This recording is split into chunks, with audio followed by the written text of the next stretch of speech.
안녕하세요. 말씀 묵상 이광재 목사입니다.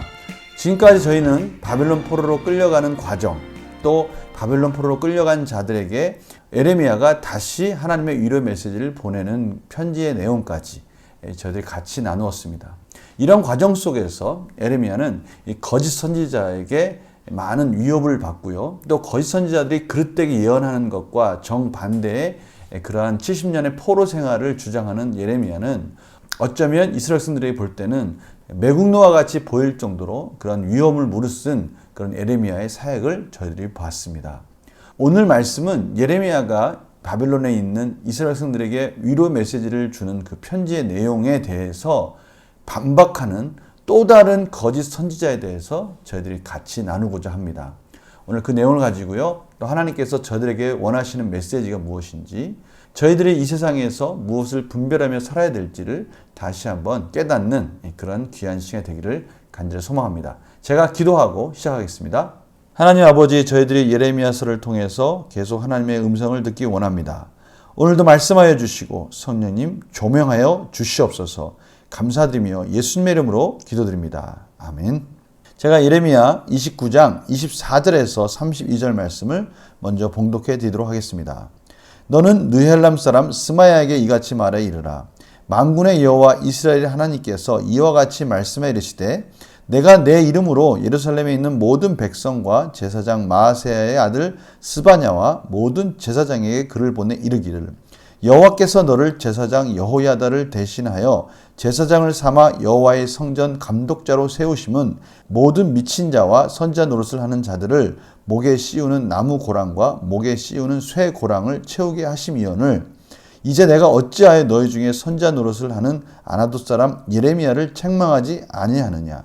그가 바벨론에 있는 우리에게 편지하기를 오래 지내야 하리니 너희는 집을 짓고 살며 밭을 일구고 그 열매를 먹으라 하셨다 하니라. 제사장 스바냐가 스마야의 글을 선지자 예레미야에게 읽어서 들려줄 때에 여호와의 말씀이 예레미야에게 임하여 이르시되 너는 모든 포로에게 전언하여 이르기를 여호와께서 느헬람 사람 스마야를 두고 이같이 말씀하셨느니라. 내가 그를 보내지 아니하였거늘 스마야가 너희에게 예언하고 너희에게 거짓을 믿게 하였도다.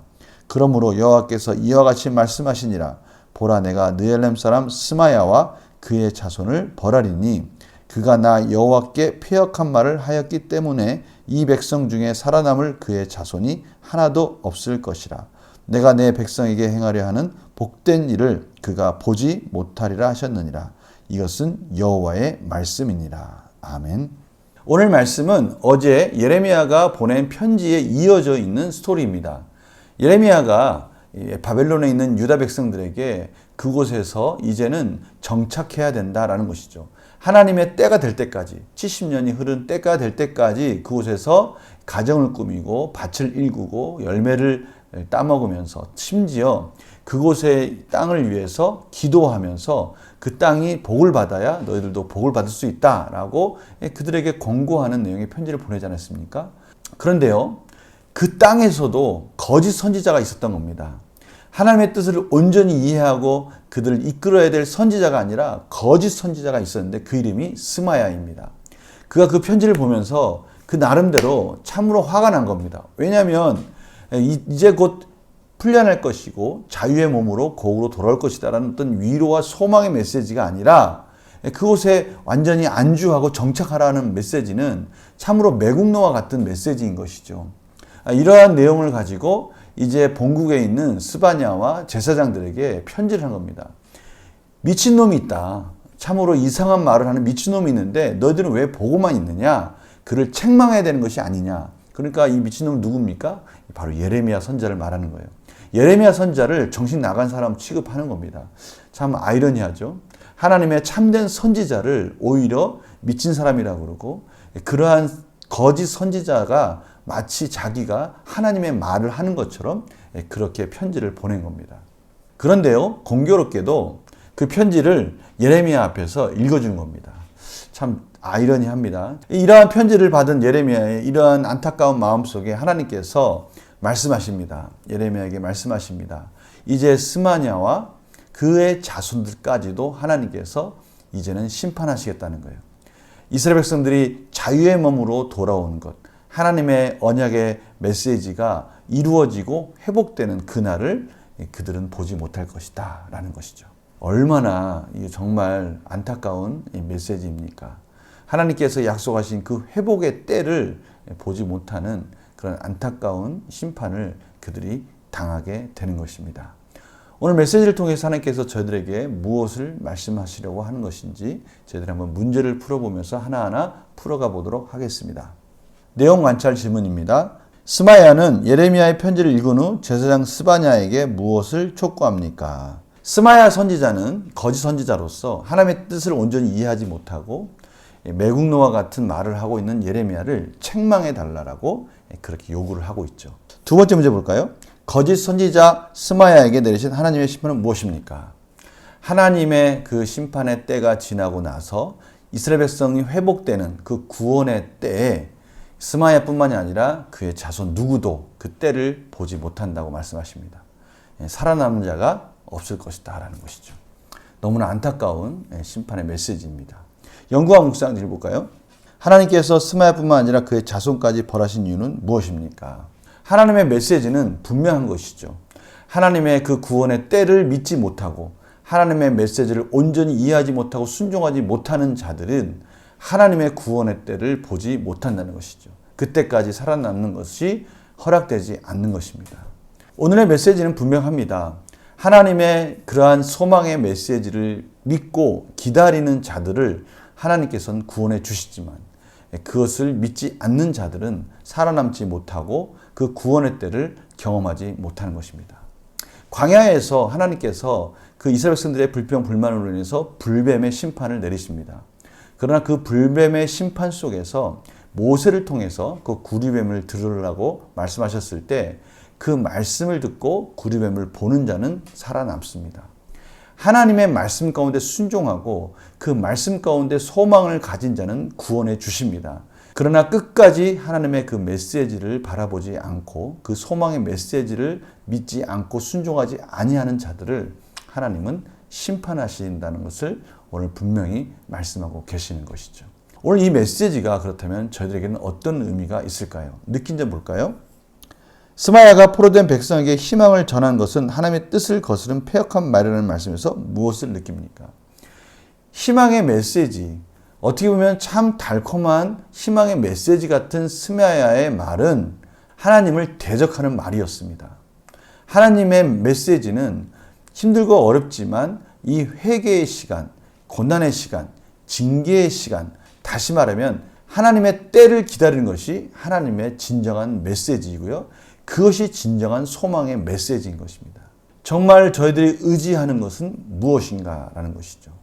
하나님의 진정한 메시지가 때로는 우리가 고난의 길을 가고 좁은 길을 가라고 하는 메시지일 수 있습니다. 그러나 그것이 하나님의 메시지이기 때문에 소망이 있는 메시지라는 것이죠. 넓은 길은 편할 수 있습니다.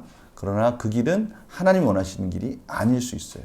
오히려 세상에서 말하는 여러 가지 편법이나 이런 것들이 저희들이 가는 길을 편하게 할 수 있습니다. 그러나 그것은 하나님이 말씀하시는 바벨론 70년이 아닌 것이죠. 하나님이 원하시는 그 길이 때로는 바벨론 70년 같이 인내와 고난이 필요한 시기일지언정 때가 되면 하나님께서 구원해 주시기 때문에 그 길이 바로 하나님의 백성이 가야 할 길인 것입니다. 오늘 이 말씀을 들으면서 저희들 삶 속에서 하나의 분별력을 주는 중요한 메시지 하나를 깨닫게 됩니다. 그것은 우리 삶을 돌아볼 때 과연 우리가 가는 그 길을 선택할 때 무엇을 가지고 선택을 했는가라는 것을 되돌아보는 기회를 갖는 것이죠. 오늘 이 말씀을 통해서 저희들은 한번 저희들의 예전에 우리가 중요한 선택의 순간에 그 선택의 기준이 무엇이었는가라는 것을 다시 한번 돌아볼 수 있는 그런 기회가 됐으면 합니다. 제 자신도 한번 돌아보았습니다. 과연 내가 선택의 순간 속에서 그 선택의 기준이 무엇이었나? 혹시 그 길이 세상적인 어떻게 보면 보암직도 하고 먹음직도 하고 지혜롭게 할 만큼 탐스러웠던 그러한 길을 내가 선택했는가? 이것은 다분히 육적인 길이었죠. 아니면 힘들고 어렵지만 이것이 하나님의 뜻이구나라고 생각했기 때문에 하나님께서 인도해 주신 것을 믿고 그 길을 선택했는가? 참으로 많은 선택 순간 속에서 내가 선택했던 그 길의 기준은 무엇이었는가라는 것을 돌아보는 그런 기회가 됐습니다. 과거에 그랬다면 앞으로 우리의 기준은 분명해야 될 것입니다. 오늘 말씀 가운데 좁고 힘들고 오랜 시간이 걸릴지언정 그것이 하나님의 뜻이라면 우리는 그 길을 선택해야 된다라고 하나님께서 말씀하시는 것이죠. 결단과 적용 한번 보겠습니다. 하나님의 뜻과 때를 깨닫지 못하고 세상의 방법을 따른 적이 있다면 언제입니까? 혹시 그런 적이 있었는지 한번 뒤돌아봤으면 좋겠어요. 선택의 중요한 순간에 세상적인 방법을 따라서 선택해 본 적은 없었는가? 있었다면 우리 하나님 앞에 다시 한번 은혜를 구하고요. 다시는 그러한 선택을 하지 않도록 인내와 지혜와 또 분별력을 달라고 기도해야 될 것입니다. 바로 오늘 그 말씀이죠. 하나님의 뜻을 온전히 분별하는 자로 살기 위해 내가 결단해야 할 것은 무엇입니까? 우리가 결단해야 될 부분이 분명히 있는 것이죠. 하나님, 제가 중요한 선택을 할 때 세상적인 방법, 사람들의 말, 또 여러 가지 세상적인 명예, 이런 것이 기준이 아니라 정말 하나님의 뜻은 무엇인가? 하나님 나라를 위해서는 무엇을 선택해야 되는가라는 것에 분명한 기준을 가지고 그것을 선택할 수 있는 용기를 주십시오.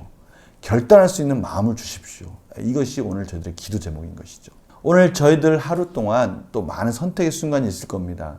그때 세상적인 방법, 세상적인 눈, 사람들의 소리가 아니라 하나님이 원하시는 하나님의 뜻 가운데 선한 양심을 따라 용기 있게 선택해달라고 기도하는 그런 시간이 되었으면 합니다. 제가 기도하고 마치겠습니다. 하나님 아버지 감사합니다. 저희들이 무엇을 선택해야 될지 다시 한번 그 기준을 제시해 주시고 가르쳐 주시고 힘을 주시고 용기를 주셔서 감사합니다. 참으로 세상 사람들이 말하는 그 길이 넓을지라도 때로는 편법을 통해서 쉽게 가라고 말할지언정 저희들은 하나님의 뜻을 선택하고 하나님의 그 기간을 하나님의 인내의 시간을 저희들이 참고 기다려서 마침내 하나님의 응답을 받는 복된 삶이 되게 하여 주시옵소서. 감사드리며 예수님의 이름으로 기도드립니다. 아멘. 오늘 주신 이 분명한 메시지를 가지고 오늘 하루 승리하시는 복된 하루가 되기를 간절히 축원합니다. 내일 또 뵙겠습니다. 안녕히 계세요.